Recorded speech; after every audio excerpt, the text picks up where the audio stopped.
Ini tadi saya kira kita lanjut aja, slide next ya.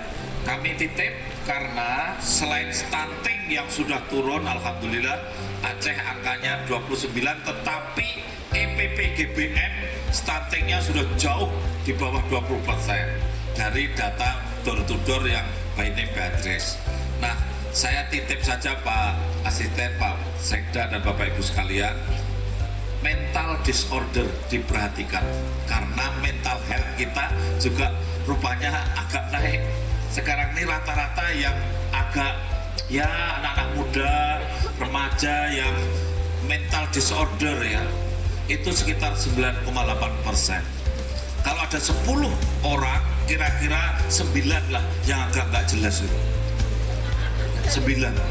Saya tuh pengalaman begini ya, saya dulu pernah jadi ketua program studi pendidikan dokter spesialis obstetrik di Universitas Gadjah Mada. Saya terima calon-calon mahasiswa kedokteran, calon-calon dokter spesialis. Ternyata calon dokter dan dokter spesialis saja yang error itu setiap 106. Jadi dokter error itu ya biasa loh ya. Ya, ini mohon izin dokter-dokter puskesmas yang hadir, direktur rumah sakit, teman-teman saya semua.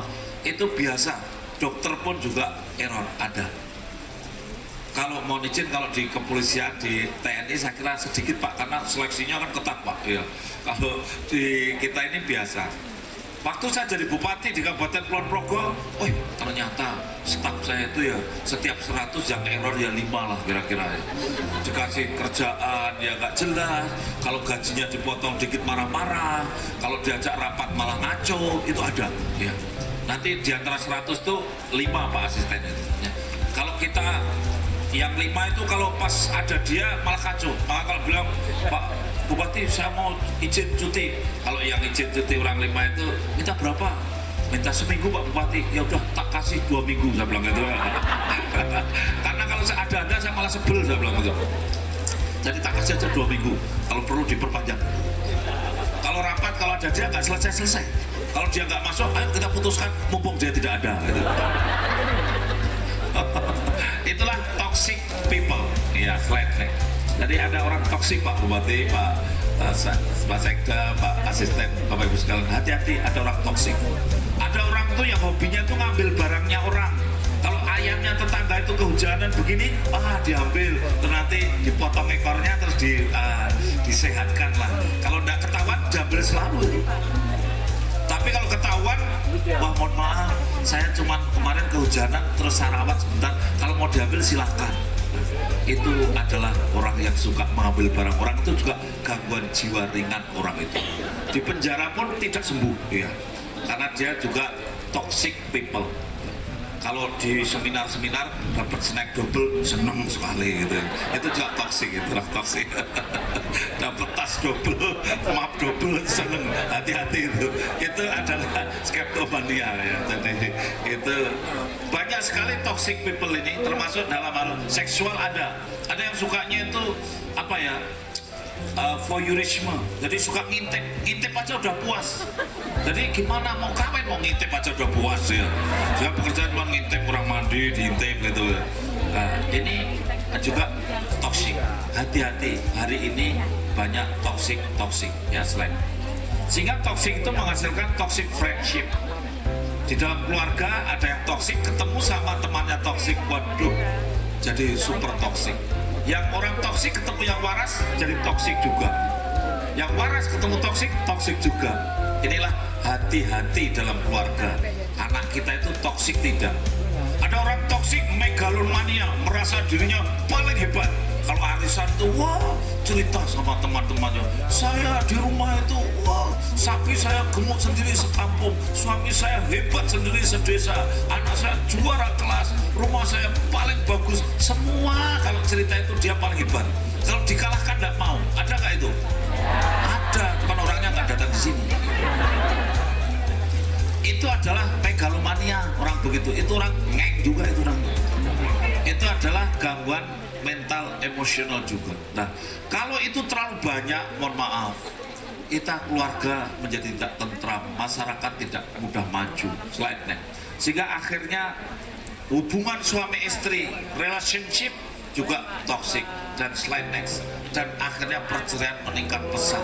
Naudzubillah min dzalik. Jadi sejak tahun 2015 sampai sekarang perceraian itu meningkat pesat di seluruh Indonesia.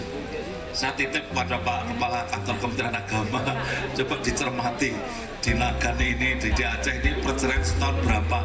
Kalau kebahagiaannya tadi tertinggi, insya Allah lah, berarti Aceh ini angka perceraiannya mestinya loh terendah di Indonesia, mestinya harapan saya.